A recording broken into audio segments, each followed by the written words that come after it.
मैं डॉक्टर अमित भटनागर पंतनगर कृषि विश्वविद्यालय में प्रोफेसर के पद पर कार्यरत हूँ और मेरा ये प्रयास है कि किसानों तक सही जानकारी पहुँचे और अनुसंधान कार्य जो है रिसर्च जो है वो किसानों तक पहुँचे ताकि उसका लाभ वो अपनी खेती में ले सकें। आज जो मैं बात करना चाहता हूँ वो एक अलग तरह के फर्टिलाइजर की है। हम बहुत तरह के फर्टिलाइजर प्रयोग करते हैं, यूरिया जैसे बहुत कॉमन है, डीएपी है, एसएसपी है, एमओपी है, एनपीके फर्टिलाइजर आते हैं जिसमें तीनों ही तत्व होते हैं, नाइट्रोजन, फास्फोरस, पोटेशियम, और फसल के लिए बहुत अच्छे होते हैं। और ये जो एनपीके होते हैं प्राइमरी एलिमेंट कहलाते हैं, प्राइमरी न्यूट्रिएंट कहलाते हैं और पौधों को इनकी आवश्यकता बहुत ज़्यादा होती है, तो इसलिए हम इनका प्रयोग भी बहुत ज़्यादा करते हैं। और सामान्यतः हम फास्फोरस और पोटेशियम को बुआई के समय ही देते हैं क्योंकि ये भूमि में जाके स्थिर हो जाते हैं और धीरे धीरे पौधों को उपलब्ध होते हैं और इनकी आवश्यकता भी बहुत ज़्यादा होती है, इसलिए इनकी पूरी मात्रा शुरू में दे दी जाती है। जबकि नाइट्रोजन को हम कई बार में कई भागों में देते हैं क्योंकि यूरिया का जो माध्यम है वो नाइट्रोजन है, यूरिया है, और वो यूरिया का बहुत ज़्यादा नुकसान हो जाता है, तो उस नुकसान से बचने के लिए भी हम उसको कई भाग में देते हैं। यहाँ मैं बात करना चाहता हूँ फास्फोरस और पोटेशियम की, क्योंकि ये दोनों तत्व जो हम किसी भी माध्यम से बुआई के समय दिए जाते हैं और इनकी जो मात्रा काफ़ी अच्छी रहती है दूसरे तत्वों की अपेक्षा, और इनका प्रयोग हमें फसल की आवश्यकता और मिट्टी में कितने उपलब्ध हैं ये उसके अनुसार देना चाहिए। तो सामान्यतः ये देखने में आता है कि किसान भाई जो है नाइट्रोजन को ज़्यादा देते हैं, फास्फोरस को थोड़ा बहुत देते हैं, लेकिन पोटेशियम को नहीं देते। तो अधिकतर हम फसलों में देखते हैं कि फास्फोरस और पोटेशियम की तो कमी आती जाती है और नाइट्रोजन की अधिकता हो जाती है। तो ऐसी स्थिति में हमारी फसल जब उग गई है, 20, 30, 40 दिन की हो गई है और उसमें फास्फोरस और पोटेशियम की कमी आने लगे, तब हमें क्या करना चाहिए? क्योंकि खड़ी फसल में अगर हम यूरिया के अलावा हम कोई दूसरा फर्टिलाइजर डालते हैं, जैसे एसएसपी डालते हैं या डीएपी डालते हैं, तो ये पानी में घुल के जड़ों तक नहीं पहुंच पाते, तो जड़ों में इनका जाना जरूरी है। तो अब हम पे एक तरीका ये बचता है कि हम इसको पानी छिड़काव के माध्यम से दे दें, फोलियर स्प्रे से हम दे दें। लेकिन फोलियर स्प्रे में भी फास्फोरस के साथ समस्या होती है। फास्फोरस बहुत ज्यादा पत्तियों के अंदर से नहीं जा पाता है क्योंकि ये अघुलनशील रूप में अधिकतर होता है खाद में। लेकिन एक अच्छी खाद है जिसको हम ड्रिप इरिगेशन के माध्यम से दे सकते हैं, जिसे हम फर्टिगेशन कहते हैं, और फोलियर स्प्रे के माध्यम से भी दे सकते हैं। यह है मोनो पोटेशियम फास्फेट। तो आप इसको देखेंगे, ये आजकल बाजार में आ रही है, अ, लेकिन आज मैं इसी पे बात करूंगा कि हमें ये मोनो पोटेशियम फास्फेट जो खाद है कब और किस परिस्थिति में देनी चाहिए। तो इसमें देखिए दो तत्व हैं, पोटेशियम है, पोटेशियम है और फास्फेट है। तो आप इस खाद को देखेंगे तो इसमें ऐसे लिखा होगा 0, 52, 34। तो इसका मतलब यह है कि इसमें 0% नाइट्रोजन है। तो इस खाद को हम देंगे तो नाइट्रोजन नहीं मिलेगी, और हम ऐसी स्थिति में खाद फिर देंगे जब नाइट्रोजन हमें नहीं देनी, केवल फास्फोरस और पोटेशियम देना है। और ये 52% क्या है? ये 52% फास्फोरस है ऑक्साइड फॉर्म में P2O5 में, और ये 34% पोटेशियम है K2O फॉर्म में। ये एक केमिस्ट्री में इसको इस तरह से लिखा जाता है, 52% फास्फोरस और 34% K2O। तो ये खाद महंगी खाद होती है और हमें इसको बुआई के समय नहीं डालना है। बुआई के समय आपको एनपीके खाद 12, 32, 16 इस तरह की खाद डालनी है, या आपको एसएसपी डालना है या डीएपी डालना है। ये खाद आपको तब प्रयोग करनी है आप देखें कि फसल में डेफिशिएंसी सिम्टम्स आ रहे हैं, फास्फोरस की या पोटेशियम की कमी हो रही है, तब आप इसका छिड़काव कर सकते हैं, या हमको ड्रिप के माध्यम से देना है। तो अब हमको इसका पानी छिड़काव करने का क्यों फायदा मिलेगा, जबकि हम देखते हैं कि फास्फोरस का हम डीएपी का हम करें तो हमें फायदा इतना ज्यादा नहीं मिलता, या एसएसपी का हम करें तो उतना ज्यादा फायदा हमें नहीं मिलता। इस पे मैं वीडियो बना चुका हूं, डीएपी और एसएसपी का खड़ी फसल में डालने से बहुत लाभ नहीं मिलता और फसल पर छिड़काव करने का फायदा नहीं मिलता, लेकिन इससे हमें लाभ मिल सकता है। उसका कारण क्या है कि देखिए ये तो ये 100% पानी में घुलनशील है। तो अब देखिए जो ये फास्फोरस है इसका, ये पूरा का पूरा पानी में घुल जाता है। अब जब पानी में घुल जाएगा तो पत्तियों को या जड़ों को बहुत आसानी से मिल जाएगा।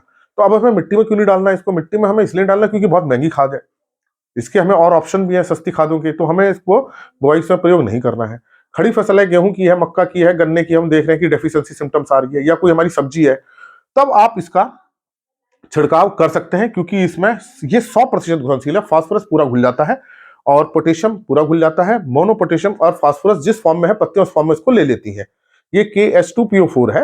अब इसकी केमिस्ट्री करेंगे तो बात अलग हो जाएगी, मैं केमिस्ट्री में नहीं जाना चाह रहा, मैं ये बताना चाह रहा हूं कि ये जिस फॉर्म में खाद है फास्फोरस उस फॉर्म में रहता है, पानी में घुल करके पत्तियां उसको ले लेती हैं। तो इस कारण से पत्तियों के द्वारा इसका अवशोषण हो जाएगा, और पोटेशियम का में कोई समस्या नहीं होती, समस्या आती है फास्फोरस का अवशोषण में। तो आप इस खाद को छिड़काव के माध्यम से फसल पे दे सकते हैं अगर उसमें कमी आ रही है। ऐसा नहीं है कि आपको देना ही देना खरीद के, यह आपको तब देना है जब आपको लगे कि कमी आ रही है, फास्फोरस की या पोटेशियम की कमी आ रही है, तब इसको आप दे सकते हैं। तो ये बहुत अच्छी खाद है, उर्वरक है ये। और ड्रिप के माध्यम से देना चाहें तो फर्टिगेशन के माध्यम से आप दे सकते हैं। तो आप जो है खड़ी फसल में इसका बहुत ज्यादा आप घोल ना बनाएं, 0.5 से 1% तक का घोल इसका पर्याप्त होता है। बहुत ज्यादा गहरा ज्यादा घोल बनाएंगे तो उसकी जो सॉल्यूशन की पीएच एसिडिक हो जाएगी, अम्लीय हो जाएगी, पत्ती को जला सकता है। तो 0.5 से 1% का मतलब ये हुआ कि जितना प्रतिशत होता है उसको आप 10 से गुणा कर देंगे तो ग्राम प्रति लीटर बन जाएगा। तो मतलब 5 से 10 ग्राम प्रति लीटर तक आप इसको घोलें, इससे ज्यादा आप ना घोलें। अगर इससे ज्यादा घोलेंगे तो जो आपने छिड़काव बनाया है वो अम्लीय हो सकता है, पत्ती को जला सकता है। तो आप 5 से 10 ग्राम प्रति लीटर इसको बना लीजिए और छिड़क दीजिए और 2 से 3 स्प्रे कर दीजिए। और स्प्रे करने का सही समय क्या है? जब डेफिशिएंसी सिम्टम्स आए।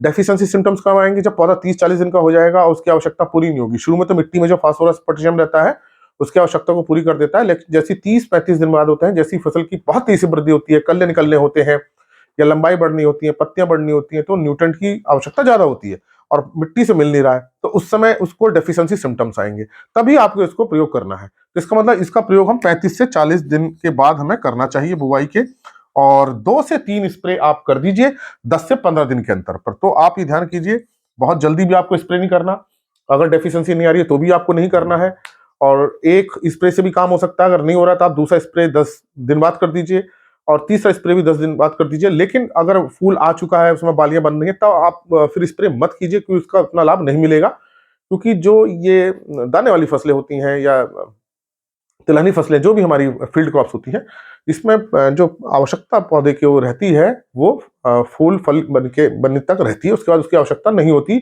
और फसल उसका उपयोग नहीं कर पाती है। तो उससे पहले ही आपको फूल फल जो फली बन रही है या दाने बन रहे हैं या स्पाइक आ रही है, ईयर आ रही है, उससे पहले पहले आप कर दीजिए तो आपको इसका लाभ मिल जाएगा। तो ये आप इसका प्रयोग कर सकते हैं खड़ी फसल में। और अगर आप ड्रिप का लगा रखा अपने खेत में, ड्रिप सिस्टम से आप खेती कर रहे हैं, तो आप इसका ड्रिप के माध्यम से भी आप इसको दे सकते हैं। अब ये मात्रा निर्भर करती है कि आप कितना देते हैं पानी में, 2 ग्राम प्रति लीटर या 3 ग्राम प्रति लीटर, फसल की आवश्यकता कितनी है, लेकिन ये ड्रिप के माध्यम से और फुल स्प्रे दोनों से दे सकते हैं। तो ये मैंने आपको बताया कि मोनो पोटेशियम फास्फेट का हम प्रयोग कर सकते हैं। 100% वाटर सोल्यूबल है, सबसे अच्छी इसकी ये बात है। हर फसल में प्रयोग कर सकते हैं और छिड़काव आप कर सकते हैं अगर आपको लग रहा है कि खेत में कमी है पोटेशियम की और फास्फोरस की। देखिए इसमें नाइट्रोजन नहीं है, तो ये स्थिति तभी आती है फास्फोरस पोटेशियम की, हम नाइट्रोजन तो ज्यादा देते हैं लेकिन फास्फोरस पोटेशियम नहीं देते। तो आशा है मेरी बात आपकी समझ में आई होगी कि हम फास्फोरस पोटेशियम को हम देंगे तो फसल को लाभ मिलेगा। हम जानते हैं फास्फोरस के बहुत सारे काम होते हैं, पोटेशियम के बहुत सारे काम होते हैं। सारे एंजाइम को पोटेशियम एक्टिवेट करता है, जितने रेजिस्टेंस आती है लॉजिंग के अगेंस्ट, मतलब पौधे गिरते नहीं है, कीड़े लगते, बीमारी लगती है, वो पोटेशियम की वजह से होती है। फलों का आकार बढ़ाने में पोटेशियम बहुत काम करता है, तो फसल में बहुत तरह से हेल्प करता है। लेकिन आप कोशिश यही कीजिए बुआई के समय आप पूरा फास्फोरस पोटेशियम दीजिए, ताकि बाद में कोई समस्या ना आए, क्योंकि ये महंगी खाद होती है, खेती का खर्चा बढ़ जाता है। तो फिर से इस बात को समझ लीजिए, आपको तब प्रयोग करना है जब समस्या आ रही है, अननेसेसरी आप इसको प्रयोग ना करें। अगर आप पूरी खाद पानी दे रहे हैं, शुरू से ही पूरा गोबरी खाद दे रहे हैं, कंपोस्ट दे रहे हैं, जैविक खाद भी प्रयोग कर रहे हैं और पूरी खाद बुआई के समय दे रहे हैं, तो फिर ये समस्या नहीं आती है। फिर भी अगर समस्या आती है तो आप इसका प्रयोग कर सकते हैं। तो ये मैंने आपको बताया कि आपको इसका प्रयोग बहुत जल्दी भी नहीं करना है और